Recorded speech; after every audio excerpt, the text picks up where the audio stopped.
बिस्मिल्लाहिर्रहमानिर्रहीम इय्याका नअबुदु व इय्याका नस्तईन। तमाम पाकिस्तानियों को अस्सलाम वालेकुम। सबसे पहले तो मैं जिंदा दिलाने लाहौर का, दाता की नगरी के बासियों का, इमरान खान की तरफ से शुक्रगुजार हूँ कि जिस तरीके से कल उन्होंने खौफ के बुत तोड़कर एक भरपूर जलसा किया, साथ साथ पूरी पंजाब की अवाम का और अपनी पख्तूनख्वा की अवाम का, कि जिन्होंने हमेशा की तरह साबित किया कि इंशाअल्लाह हम गैरतमंद लोग हैं और हम जो फैसला करते हैं अपनी मंजिल तक पहुँच के दिखाते हैं। तो मैं आप सबका शुक्रगुजार हूँ। ये जो कल जलसे के अंदर एक स्टैंडर्ड टाइम के मुताबिक ये जो हरकत की है पंजाब हुकूमत ने, फार्म 47 की हुकूमत ने, मैं इसकी भरपूर मजम्मत करता हूँ और बताना चाहता हूँ कि सिर्फ PTV का जो एक खबरनामा है वो स्टैंडर्ड टाइम के मुताबिक इस मुल्क में देखा है हमने। इस मुल्क में तो स्टैंडर्ड रूल्स भी नहीं है और इसी वजह से हमें कहते हैं और हमारा मुतालबा और हमारी एक तहरीक है कि दो नहीं एक पाकिस्तान हमें चाहिए और एक रियासत दो दस्तूर नामंजूर। ये हमारी तहरीक है क्योंकि हम समझते हैं कि इस मुल्क के अंदर दो तरह के कानून हैं, कमज़ोर के लिए और कानून है, ताकतवर के लिए और है। और इंशाअल्लाह हम अपनी तहरीक को हासिल करने तक इंशाअल्लाह ये तहरीक जारी रखेंगे। और ये जो झूठे बयानियाँ बनाकर मीडिया के ऊपर ये बार बार बातें करते हैं तो आप कौन को बेवकूफ़ नहीं बना सकते। ये झूठे बयानियाँ देकर कि जी रास्ते खुले थे, हमने रास्ते खुले छोड़े हुए थे। 2 किलोमीटर तक आपने जलसागाह के साथ एक बाड़ लगाई हुई थी ताकि लोग जलसागाह को डायरेक्ट अप्रोच ना कर सकें और घूम के फिरते रहे। और आपने हर तरफ कंटेनर लगा के और आपने जो हरकत की है, घटिया हरकत की है, तो मेरे ख्याल में ज़्यादा बारिश में नहीं करता।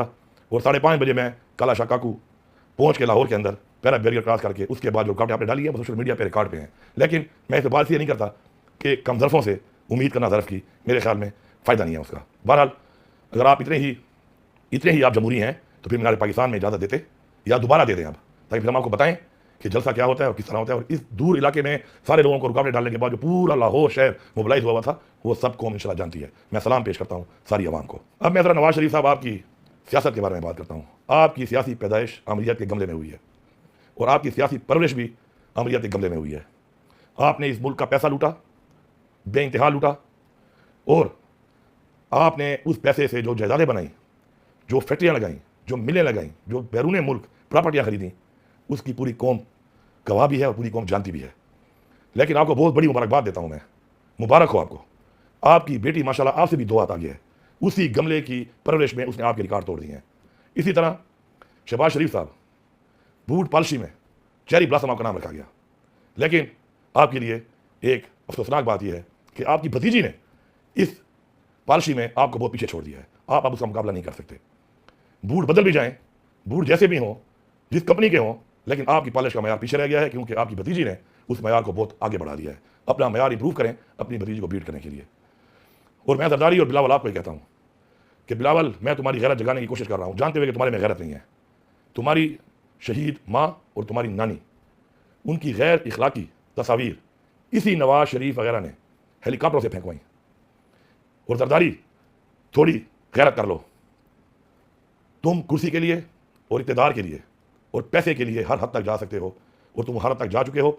और बिलावल, तुम भी उस रास्ते पर लग चुके हो। करप्शन, इक़्तिदार के अलावा और कोई काम नहीं रहा इस पार्टी का। और मिल के जो आज जमहूरियत के ऊपर आप डाका लगा रहे हैं वो भी पूरी कौम देख रही है। लेकिन याद रखो, हम तुम्हें डाका नहीं मारने देंगे। और जो पार्टियाँ गैर आइनी इक़दाम के अंदर हिस्सा बन रही हैं वो याद रखें कि इंशाअल्लाह ये अवाम उनको बताएगी जिस तरह 8 फरवरी को बताया था कि अवाम जमहूरियत के साथ है, अपने आइन के साथ है और इंशाअल्लाह इमरान खान के साथ है। इमरान खान ने हमें ला इलाहा इल्लल्लाह का मतलब समझाया। अल्हम्दुलिल्लाह हमें फ़ख्र है इस बात पे कि इमरान खान ने इस कौम को आज़ाद कराया।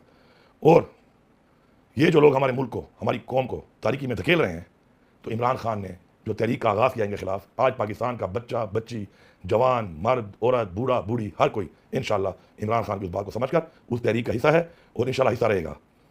इमरान खान को तोशाखाना के केस में कैद करके आज 414 दिन हो चुके हैं।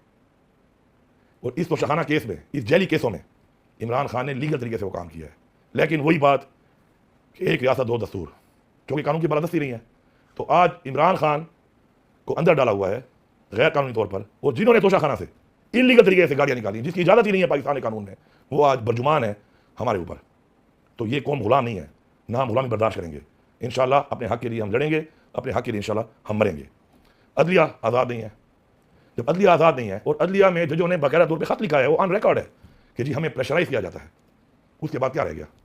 हम अदलिया के साथ हैं और हम गुजारिश करते हैं कि आप निशानदेही करें कि आपको प्रेशराइज कौन कर रहा है। हम आपका साथ देंगे, पूरी कौम आपका साथ देगी इंशाअल्लाह।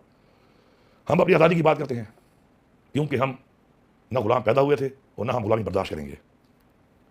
اور بڑا واضح پیغام ہے کہ نہ ہم فارم 47 کی اس حکومت کو مانتے ہیں، نہیں ہم فارم 47 کی کسی غیر آئینی ترمیم کو مانتے ہیں، نہیں ہم فارم 47 کی کسی غیر آئینی ترمیم کے تحت کسی عدالت کو مانتے ہیں۔ یہ بڑا کلیئر ہے۔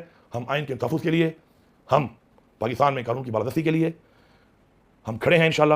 اور یاد رکھیں، پاکستانیوں یاد رکھو، عمران خان کی رہائی تبھی ہوگی جب یہ عدلیہ آزاد ہوگی۔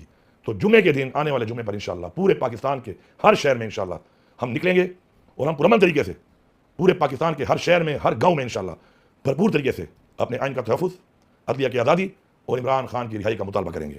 اور اب یہ جو ہماری تحریک ہے یہ لمحہ بلمحہ جاری رہے گی۔ میں آپ سے یہ بات ضرور کرنا چاہوں گا کہ آج وہ وقت ہے کہ ہم نے اپنے آپ کو، اپنی آنے والی نسلوں کو آزاد کرنا ہے، یا ہم نے ان کو غلام بنانا ہے ان لوگوں کا جنہوں نے ہمارا پیسہ لوٹا، جنہوں نے ہمارے ملک کو اس حال میں پہنچایا۔ میں یہاں پہ واضح طور پہ تفصیل بتانا چاہتا ہوں۔ عمران خان کی حکومت تھی، اس وقت ملک کے حالات، ملک کی اکانومی، ملک میں روزگار، ملک میں بجلی، ملک میں گیس، ملک کے اندر روزگار کے حوالے سے اپرچونیٹیز اور جو انویسٹمنٹس آ رہی تھی وہ پوری قوم کے سامنے ہیں۔ اور آج مہنگائی کے حوالے سے، روزگار کے حوالے سے، بجلی کے حوالے سے، اکانومی کے حوالے سے جو حالات ہیں وہ بھی قوم کے سامنے ہیں۔ ایک بہترین چلتی ہوئی حکومت کو ایک سازش کے تحت گرا دیا گیا۔ اس کا فائدہ کس کو ہوا؟ جن کو فائدہ ہوا پوری قوم کے وہ سامنے ہے۔ پہچانے ان چہروں کو۔ امن و امان کے حوالے سے ایک بہترین ملک میں امن قائم ہو چکا تھا۔ یہ جو باتیں کرتے ہیں پختونخوا کی کہ ہم نے تحریک انصاف کو ایک پرامن پختونخوا حوالے کیا تھا، ریکارڈ اٹھا لو، تاریخ دیکھ لو۔ اس سے پہلے جب یہاں پہ حکومتیں گزریں، جو آپریشن ہوئے، جب تحریک انصاف کی حکومت آئی تو کیا حالات تھے، لیکن ہماری حکومت آنے کے بعد یہاں پر بھی امن قائم ہوا، اور ساتھ ساتھ پورے پاکستان کے اندر عمران خان کی حکومت کا ٹینیور دیکھ لیں اور اس میں امن کے حالات دیکھ لیں، کیونکہ عمران خان نے کہا تھا کہ میں اپنی خارجہ پالیسی کا فیصلہ خود کروں گا، اور اسی اچھی اپنی خارجہ پالیسی جو پاکستان کے لیے تھی اس کے فائدے کی وجہ سے ہمارے اندرونی اور بیرونی جو حالات تھے امن و امان کے حوالے سے ماشاءاللہ بالکل ٹھیک تھے۔ اب اگلے جلسے بھی ہم نے کرنے ہیں انشاءاللہ۔ آنے والی اتوار پہ میاں والی میں جلسہ ہوگا۔ میاں والی والوں تیار ہو جاؤ، انشاءاللہ میں آؤں گا، وہاں پر میں جلسہ کروں گا آپ لوگوں کے درمیان میں، اور بھرپور طریقے سے ہم ان کو بتائیں گے کہ جلسہ کیا ہوتا ہے انشاءاللہ۔ اس کے بعد ہم پنڈی میں جلسہ کریں گے اور مختلف شہروں میں انشاءاللہ ہمارے جلسے ہوں گے۔ اور اب میں پوری قوم کو یہ بتا رہا ہوں کہ یہ تحریک اس کے بعد آپ نے لمحہ بلمحہ چلانی ہے، اپنا گزرتا ہوا ہر لمحہ آپ نے اس تحریک کا حصہ بننا ہے۔ اس طرح ہمیں بتایا گیا ہے، قرآن میں حکم ہے کہ جاب القرآن کے خلاف آپ آواز اٹھائیں، اس کے مطابق ہر لمحے آپ نے آواز اٹھانی ہے، اب جہاں پر بھی آپ نے آواز اٹھانی ہے۔ میں آخر میں ایک بات کرتا ہوں کہ یہ جو بار بار ایک بات آ رہی ہے کہ جی معافی، کس چیز کی معافی مانگوں میں اور کس سے معافی مانگوں؟ ایک کل سے وہ پنجاب حکومت لگی ہوئی ہے کہ جی آ کے معافی مانگے۔ معافی پہلے وہ مانگیں کہ جو معافی مانگنے کے اس وقت مجاز ہیں، پہلے مجھ سے معافی وہ مانگیں کہ جنہوں نے میرے لیڈر عمران خان کو باوجود اس کے کہ اس نے صبح گھر سے نکلتے ہوئے کہا کہ اگر مجھے گرفتار کرنا ہے تو میں گرفتاری کے لیے تیار ہوں، اس کو گریبان میں ہاتھ ڈالا، پہلے اس کی معافی ہوگی۔ اس کے بعد پرامن احتجاج میں میرے لوگوں پر جو ظلم کیا گیا، شہید کیا گیا، اس کی معافی کون مانگے گا؟ آئی جی پنجاب صاحب، ضلع شاہ ایک معصوم انسان تھا، اس کو شہید کیا گیا، اس کی معافی کون مانگے گا؟ آج تک ہم ویڈیوز مانگ رہے ہیں، ہمیں نہیں مل رہی، ہمارے لوگوں کو پورے پاکستان میں شہید کیا گیا، اس کی معافی کون مانگے گا؟ معافی ظرف والے لوگ مانتے ہیں، ہم ظرف والے لوگ ہیں، لیکن کم ظرف ہو یہ امید مت رکھنا کہ ہم پہلے معافی منگوائیں گے اس چیز کی جو ہمارے ساتھ ظلم ہوا، زیادتی ہوئی، اس ملک کے ساتھ ظلم ہوا، زیادتی ہوئی، ابھی تک ہو رہی ہے۔ تو یہ معافی شافی والی باتیں مت کرو۔ معافی میں بات گئی تو میرے خیال میں اپنی آئندہ پوری جو زندگی بچی ہے اس پہ آپ معافیا مانگتے رہو گے، اور باقی نہ میں پنجاب حکومت کا غلام ہوں اور نہ میں کسی اور کا غلام ہوں کہ میں معافیا مانگتا پھروں، کیونکہ میں نے ایسا کام ہی نہیں کیا کہ مجھے معافی مانگنی پڑے، چاہے فیڈرل گورنمنٹ ہے چاہے پنجاب کی حکومت ہے۔ معافی نشتہ بھول جاؤ، مافیا شافیاں، پرچے کاٹنے ہیں کاٹ لو، جو کرنا ہے کر لو، تکڑے ہو جاؤ۔ عمران خان کے ساتھ کھڑے ہیں انشاءاللہ، کھڑے رہیں گے، عمران خان کو انشاءاللہ رہا کروائیں گے، عمران خان کو اس ملک کا وزیر اعظم بنائیں گے، جمہوری طریقے سے بنائیں گے۔ عوام کے مینڈیٹ سے 8 فروری کو آپ نے چوری کر لیا، اس دفعہ چوری نہیں ہونے دیں گے، اور انشاءاللہ پاکستان کو وہ ریاست بنائیں گے کہ جس ریاست کا خواب علامہ اقبال نے دیکھا تھا اور قائد اعظم محمد علی جناح نے عملی جامہ پہنایا تھا، اور ہمارے آباء و اجداد نے اس کے لیے جانی اور مالی قربانیاں دی تھیں۔ ہم آج بھی اس قوم کے لیے اور اس ملک کے لیے جانی اور مالی قربانیاں دینے کے لیے تیار ہیں اور دیں گے انشاءاللہ۔ پوری قوم عہد کرے کہ اس کے بعد اپنا لمحہ بلمحہ اس تحریک میں، اس میں ہمارا آئین کا تحفظ، ہمارے ملک میں قانون کی بالادستی، ہمارے ملک میں ہمارے جمہوری حقوق، عمران خان کی رہائی شامل ہیں۔ اس وقت تک ہم چین سے نہیں بیٹھیں گے اور اس تحریک کو انشاءاللہ جاری رکھیں گے۔ آپ سب کا بہت شکریہ۔